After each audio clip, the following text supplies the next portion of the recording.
SI గారు పోతున్నారు madam కొంచెం మేడం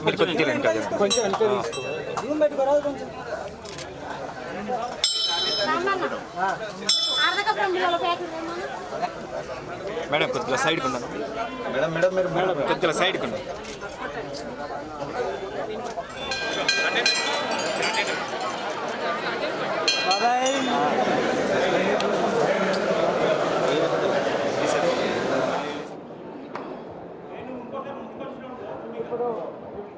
వేదిక మీద ఉన్నటువంటి ఏషియాలో అతిపెద్ద ఆదివాసీ గిరిజన జాతర శ్రీ సమ్మక్క సార్లమ్మ జాతర.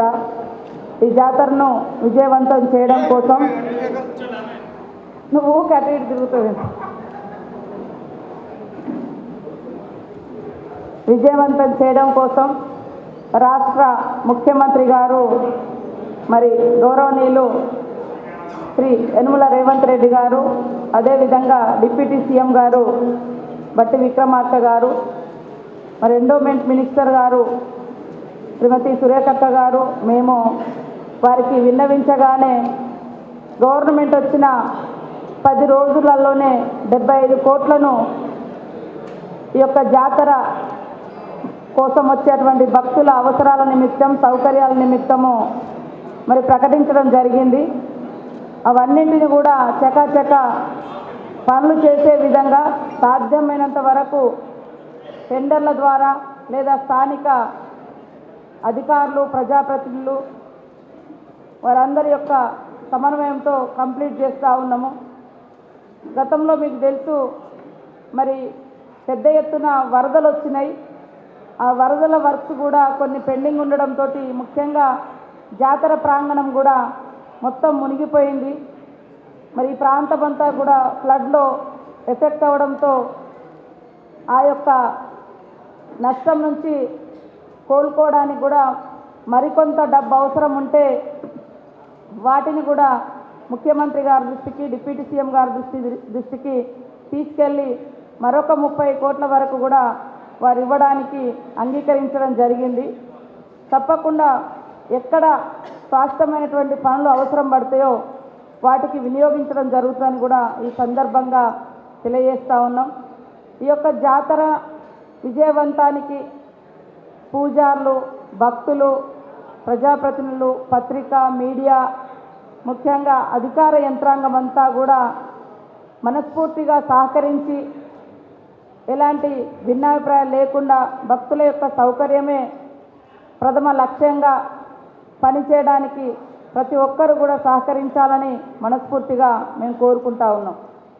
అదేవిధంగా మేము చేపట్టే పనులు దాదాపుగా స్పష్టమైనటువంటి పనులే చేపడుతున్నాము. దయచేసి వాస్తవాలను కూడా తెలుసుకొని పత్రికా మీడియాలు కానీ కొంతమంది అక్కసు వెళ్ళగస్తున్నారు యూట్యూబ్లలో. సీతక్క 200 కోట్లు అడిగినావు, ఇప్పుడేంది 70 కోట్లే తెచ్చినావు, 100 కోట్లే తెచ్చినావు అని. కేసీఆర్ గారు ఈ ప్రాంగణానికి వచ్చినప్పుడు 200 కోట్లతోటి ఈ యొక్క ఇక్కడటువంటి భూములు మొత్తం కొనుగోలు చేసి స్వాస్థ్య ప్రాతిపదికన అభివృద్ధి కార్యక్రమాలు చేపడతాము, దానికోసం 200 కోట్లు కేటాయిస్తాను మాట ఇచ్చారు. కాబట్టి మేము ఆ మాట ప్రకారము 200 కోట్లతోటి భూములు కొని ప్రత్యేక అభివృద్ధికి కట్టుబడి ఉన్నామన్నారు. ఎందుకు ఇవ్వలేదని ఆ రోజు అడిగినాం. ప్రతి జాతరకు గత గవర్నమెంట్ కూడా 70 కోట్లు 75 కోట్లు ఇచ్చినా కూడా ఖర్చుల కాడికి వచ్చేసరికి, బిల్లులు ఇచ్చే కాడికి వచ్చేసరికి చాలా తగ్గించుకుంటూ వచ్చారు. కానీ మా గవర్నమెంటు ఇక్కడ మేమిద్దరం కానీ అక్కడ పైన ఉన్నటువంటి సీఎం గారు కానీ ఈ ప్రాంతం యొక్క గొప్పతనం, తల్లుల యొక్క గొప్పతనం మాకు తెలుసు.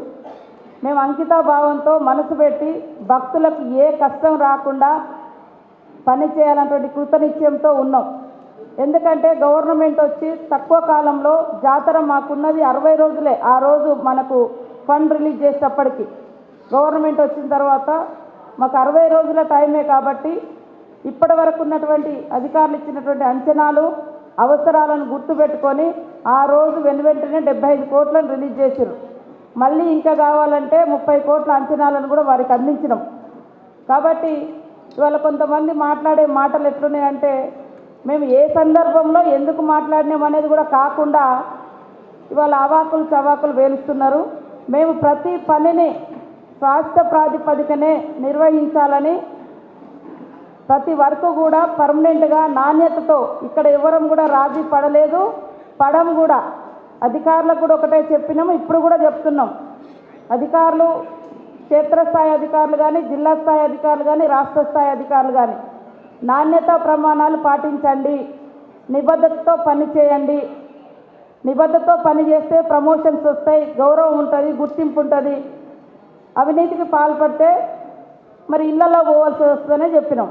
కాంట్రాక్టర్లు కూడా కొన్ని చోట్ల ఎందుకో తెలియదు కానీ చాలా లెస్సుకుపోయారు.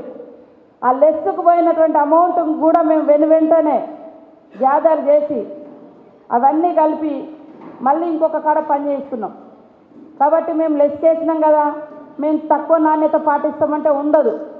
ఎందుకంటే వాళ్ళు లెస్కొచ్చారు, మేమేం చేయలేము. కాకపోతే మాకు కావాల్సింది కరెక్ట్ పనులు కావాల్సిందే. బిల్లులు ఇచ్చేటప్పుడు ఖచ్చితంగా కూసి చూడాల్సిందే, నాణ్యత చూడాల్సిందే. కలెక్టర్ గారు, సంబంధిత అధికారులందరూ కూడా ఎవరితో మనం రాజీ పడాల్సిన అవసరం లేదు. పర్మనెంట్ వర్క్స్ కానీ ఏ వర్క్స్ అయినా మీకు తెలుసు, జాతర అంటే కొంత తాత్కాలికమైనటువంటి ఏర్పాట్ల కోసం కూడా ఖర్చు అవుతుంది. ఇప్పుడు పోలీస్ శాఖ మీద పెడతాం ఓ 10 కోట్లు 8 కోట్లు, అది వాళ్ళ మెయింటెనెన్స్ కోసం. అదేవిధంగా ఆ ఇసుక ఆనకట్టలు ఒకటి, అది రొటీన్ అయిపోయింది వాస్తవం. గతంలో చెక్ డ్యామ్ కట్టిస్తే పనికి రాకుండా పోతే మళ్ళీ కూలగొట్టాల్సినటువంటి పరిస్థితి వచ్చింది. తర్వాత మరి వాటర్ కాడ ఏదైతే స్నానఘట్టాల కాడ ట్యాప్స్ కానీ, తర్వాత బావుల పూడికలు కానీ, ఇవన్నీ కూడా అప్పటికప్పుడు ఇప్పుడు జాతర నిర్వహణ కోసం కొంత ఖర్చు పెట్టాల్సి వస్తుంది. కాబట్టి మేము ఎక్కడ కూడా ఏ విషయంలో రాజీ పడలేము. మాకు ఇష్టమైన దైవము తల్లులు, మేమిద్దరం కూడా ఆడ కూతుర్లము. ఆ తల్లుల యొక్క జాతర నిర్వహించడం మాకొక గొప్ప అవకాశంగా, మా పూర్వజన్మ సుకృతంగా మేము భావిస్తూ ఉన్నాం. కాబట్టి అధికారులు కూడా అదే రకంగా పనిచేయాలి. కాజ్వేకి సంబంధించి ఊరట్టంది లాస్ట్ టైం వట్టిగానే మట్టి పోసిర్రు, కానీ ఈసారి పైపులేసి దాని మీద సీసీ పోస్తున్నాం.